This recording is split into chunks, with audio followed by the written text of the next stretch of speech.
अस्सलाम वालेकुम guys, welcome to knowledge sharing commerce. मैं हूं आपके साथ फिदा हुसैन और आज की इस वीडियो में हम अकाउंटिंग के प्रिंसिपल्स को डिस्कस करेंगे, डुअल एस्पेक्ट्स। तो डुअल एस्पेक्ट्स से क्या मुराद है? ये प्रिंसिपल्स है, बहुत सारे अकाउंटिंग के प्रिंसिपल्स हैं। तो आज का हमारा जो प्रिंसिपल है डुअल एस्पेक्ट, डुअल के फर्स्ट ऑफ ऑल हम देखते हैं कि डुअल के क्या मीनिंग्स होते हैं। डुअल के मीनिंग्स होते हैं दो। इट्स मीन के हर ट्रांजैक्शन के दो एस्पेक्ट्स होंगे, ठीक है। तो चलिए हम अपना टाइम स्पाइल करने से पहले हम डुअल एस्पेक्ट्स की तरफ मूव करते हैं, अपनी टॉपिक की तरफ इट्स मीन के मूव करते हैं। तो डुअल एस्पेक्ट्स कॉन्सेप्ट्स ये क्या कहता है? ये कहता है कि हर ट्रांजैक्शंस के दो एस्पेक्ट्स होते हैं, ठीक है। इट्स मीन, इसको हम एग्जांपल्स के साथ इसको अंडरस्टैंड करने की ट्राई करते हैं। दो एस्पेक्ट्स से मुराद क्या है कि फ़र्ज़ किया मैंने गुड्स को परचेज़ किया, ठीक है। तो इसके दो एस्पेक्ट्स हैं। एक तो मैंने गुड्स को परचेज़ किया, मेरे पास गुड्स आई तो परचेज़ अकाउंट को मैंने क्या किया, डेबिट किया, ठीक है। एक एस्पेक्ट्स ये आ गया। दूसरा एस्पेक्ट्स ये है कि मेरे पास से कैश चली गई, ठीक है। मेरे पास से क्या चला गया? कैश। ये दोनों एसेट्स हैं, ठीक है। कैश चली गई तो जब भी एसेट डिक्रीज़ करता है तो उसको हम क्रेडिट करते हैं, जब भी एसेट डिक्रीज़ करता है तो एक साइड ये इंक्रीज़ कर रहा है, एक साइड डिक्रीज़ कर रहा है, तो इसको हमने क्या किया, क्रेडिट किया। कैश हमारे पास से चली गई, हमने उसको क्रेडिट किया, ठीक है। ये दो एस्पेक्ट्स, मतलब उतने ही पैसों से 1000 से फ़र्ज़ किया 1000 से डेबिट किया और 1000 से क्रेडिट किया, मतलब दो एस्पेक्ट्स हुए एक ट्रांजैक्शंस के। तो आगे हम देखते हैं कि ये 5 पिलर्स हैं अकाउंटिंग के। तो इन पिलर्स को हम वन बाय वन हम डिस्कस भी करते हैं। तो इसको हम जो है ना, इसकी मेन जो पर्सपेक्टिव है उसको भी अंडरस्टैंड करने की ट्राई करते हैं, ठीक है। तो ये डुअल एस्पेक्ट्स जो है ये भी अकाउंटिंग का एक प्रिंसिपल है, ठीक है। ये अमेरिकन सिस्टम्स में फॉलो किया जाता है, ठीक है। ये अमेरिकन सिस्टम्स होता है डुअल एस्पेक्ट्स, ठीक है। ये अमेरिकन सिस्टम में फॉलो किया जाता है। तो 5 पिलर्स कौन से हैं? Asset, liabilities, owner, equity, revenue, expense, ठीक है। और अब हम इसको देखते हैं कि इनके डेबिट क्रेडिट होने के रूल्स क्या हैं। तो एसेट और एक्सपेंस ये दो नाम जब भी इंक्रीज़ करेंगे तो इनको हम क्या करेंगे, डेबिट करेंगे। ये तीर भी लगा हुआ है, ठीक है, ब्लू कलर का, ठीक है। जब भी ये इंक्रीज़ करेंगे तो इनको हम क्या करेंगे, डेबिट करेंगे। और जब ये दोनों डिक्रीज़ करेंगे तो इनको हम क्या करेंगे, क्रेडिट करेंगे। ऑन द अदर साइड, दूसरी तरफ, लाइबिलिटीज़, ऑनर, इक्विटीज़ और रेवेन्यू, ये तीन चीज़ें जब भी डिक्रीज़ करेंगी तो इनको डेबिट करेंगे और जब भी इंक्रीज़ करेंगी तो इनको हम क्या करेंगे, क्रेडिट करेंगे, ठीक है। अब हम इनके जो है ना कंसेप्ट्स को अंडरस्टैंड करने की ट्राई करते हैं वन बाय वन कि ये एसेट क्या चीज़ होती है, लाइबिलिटीज़ क्या चीज़ होती हैं, ऑनर इक्विटीज़ क्या होती है, रेवेन्यू क्या होता है, एक्सपेंस क्या होता है। ये ऑनर इक्विटी है, इसकी जगह पे कैपिटल भी हो सकता है, ठीक है।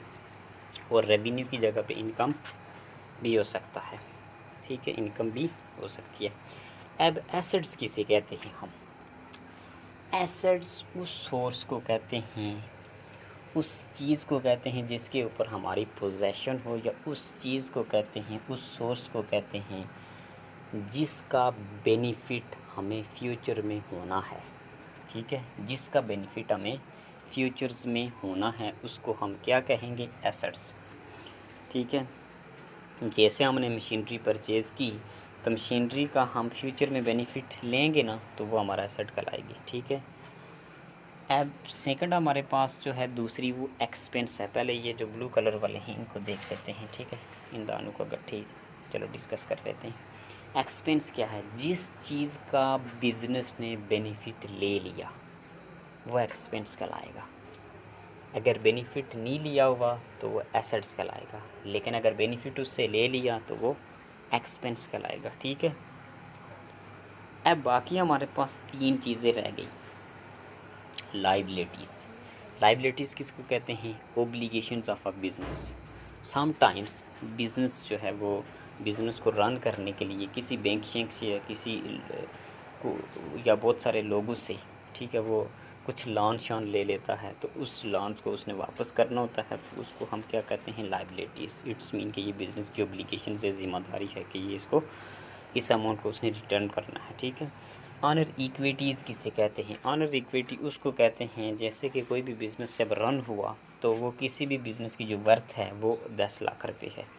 किसी भी बिज़नेस को ऑनर ने रन किया या कोई भी बंदा है, एली है किसी बिज़नेस को वो रन करता है या एग्जीक्यूट करता है, तो उसने 10 लाख से किसी भी बिज़नेस को रन किया। अब 5 लाख तो उस अली ने इन्वेस्ट किए उस बिज़नेस में, लेकिन 5 लाख जो है ना उसने वो बिज़नेस के नाम पे किसी बैंक से उसने लोन लिया।